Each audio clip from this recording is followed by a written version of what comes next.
Nah teman-teman sekalian, meminta maaf, ya, berjanji tidak akan mengulangi kesalahan adalah sebuah hal yang sangat indah. Hal yang sangat indah. Kalau Anda berbuat salah lalu Anda mengatakan, maafin saya janji tidak akan mengulanginya. Itu luar biasa, sangat melunakkan hati orang di hadapan kita. Gitu kan? Makanya setiap orang buat salah, dia iklankan, dia minta maaf. Nah kalau teman-teman mengatakan maafkan saya, itu kalau kepada Allah Subhanahu Wa Taala sama dengan Anda mengatakan astagfirullah. Istighfar itu permohonan maafnya. Kalau janji, tulisan ikrar misalnya, atau ikrar dengan lisan tidak akan mengulangi, itu namanya taubat.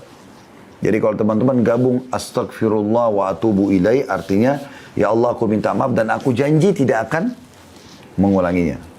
Seperti itu. Nah teman-teman sekalian, taubat ini perlu kita lakukan.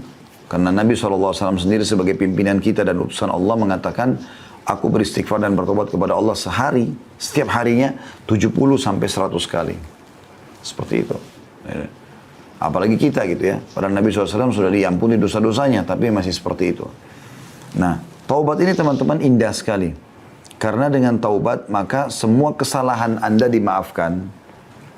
Plus lagi, fasilitas yang terhalang karena kesalahan Anda akan diberikan. Contoh misal Anda di kantor, Anda kerja. Lalu Anda buat satu kesalahan, misalnya telat datang, atau Anda tidak menyelesaikan pekerjaan atau apa saja. Lalu cara yang terbaik adalah Anda minta maaf dan Anda coba perbaikin. Anda ajukan permohonan maaf, Anda janji tidak akan mengulanginya, lalu Anda janji juga memberikan tanggalnya atau waktunya ya, date time-nya itu akan diselesaikan. Maksud saya waktunya akan diselesaikan pada hari ini atau pada jam ini gitu. Dan Anda tepati itu.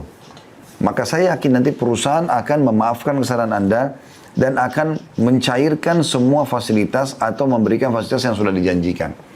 Karena Anda lakukan itu. Seperti kurang lebih itu rasionalnya orang kalau bertaubat. Seperti itulah.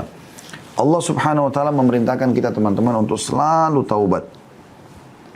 Ini adalah perintah dalam banyak ayat Al-Quran, gitu kan.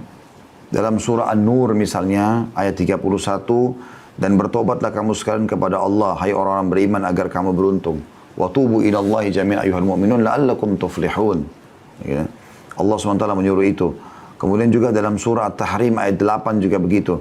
Hai orang beriman, bertobatlah kepada Allah dengan taubat yang ikhlas. Ya. Alladzina amanu tubu ilallahi taubatan nasuha. Jadi kan? Dan cukup banyak ayat-ayat Al-Quran yang membahas masalah itu. Begitu juga perkataan Nabi Nuh alaihissalam kepada kaumnya. Wa qul istaghfiru rabbakum innahu kana ghaffara. Dan Nuh pun berkata kepada kaumnya, mohon ampunlah kepada Tuhan kalian karena dia maha pengampun. Manfaatnya apa? Yursilis sama alaikum midrara. Maka dia akan turunkan dari langit air yang deras, maksudnya rezeki. Ya.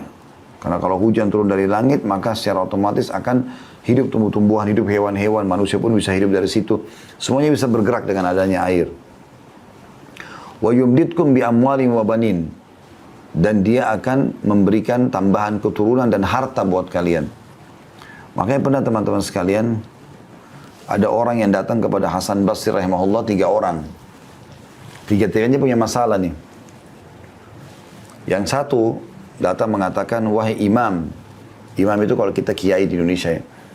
Saya sudah lama sakit, tidak pernah sembuh.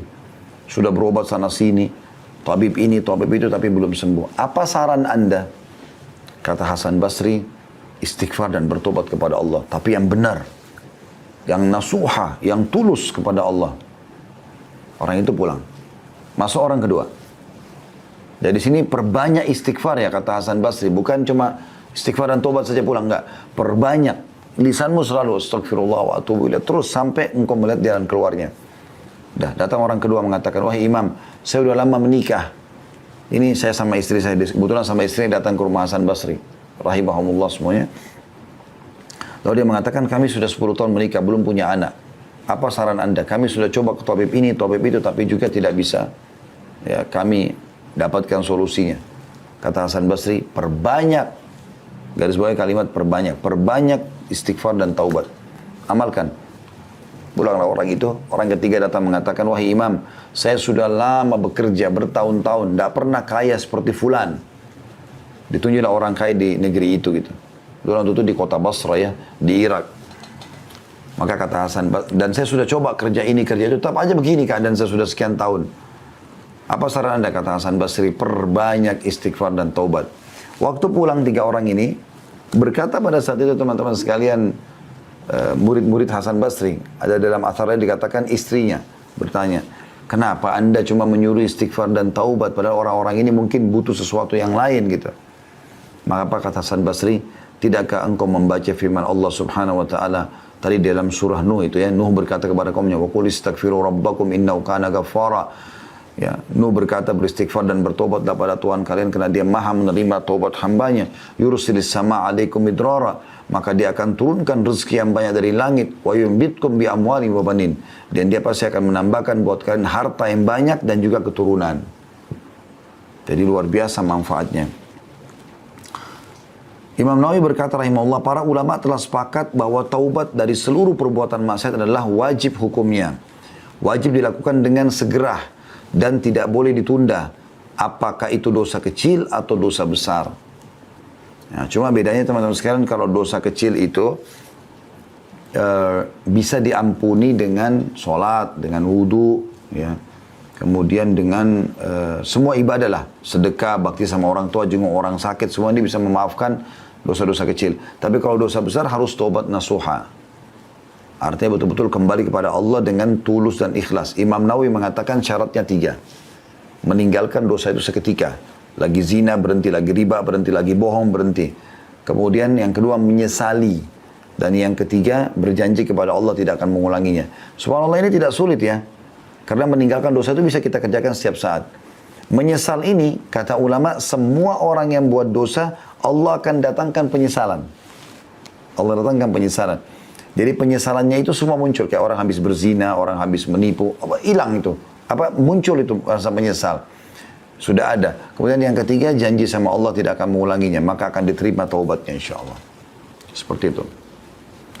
Kita tutup teman-teman sekalian dengan beberapa sabda Nabi SAW, diantaranya, sesungguhnya Allah subhanahu wa ta'ala selalu membuka tangannya di waktu malam untuk menerima taubat orang yang melakukan kesalahan di siang hari. Dan sesungguhnya Allah membuka tangannya pada siang hari untuk menerima taubat orang yang melakukan kesalahan di malam hari.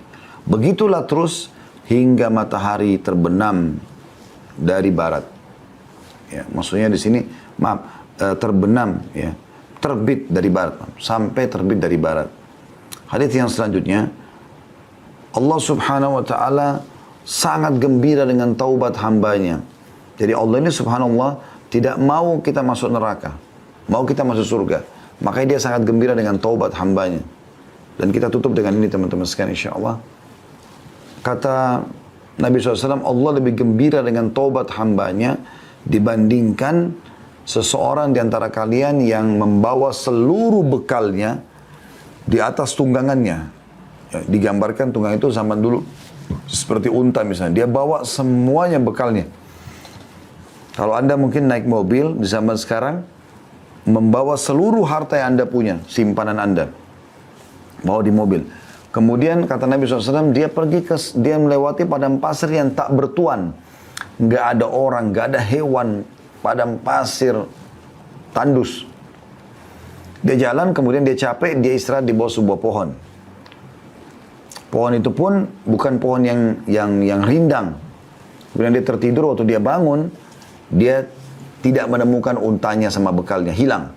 Lalu dia keliling-keliling mencari, tidak ketemu. Pada saat dia sudah putus asa, dia pun berkata pada dirinya sendiri, saya akan kembali ke pohon yang tadi saya tidur. Ya. Dan saya berharap pada saat saya bangun sudah mati. Maka Nabi SAW mengatakan dia pun kembali ke pohon itu, lalu dia tidur, ternyata pada saat dia bangun, dia temukan untanya sama bekalnya semua ada di depannya. Bagaimana gembiranya orang ini karena dia bisa melanjutkan kehidupan, Allah lebih gembira dengan tobat hambanya dibandingkan orang seperti ini. Resep ini teman-teman sekalian, curhat dengan Allah Subhanahu wa ta'ala dan bertobat dari dosa-dosa, dipastikan keduanya insya Allah dan masuk dalam judul kita akan menjadi penyebab utama semua urusan Anda dimudahkan oleh Allah Subhanahu wa taala. Allahu a'lam.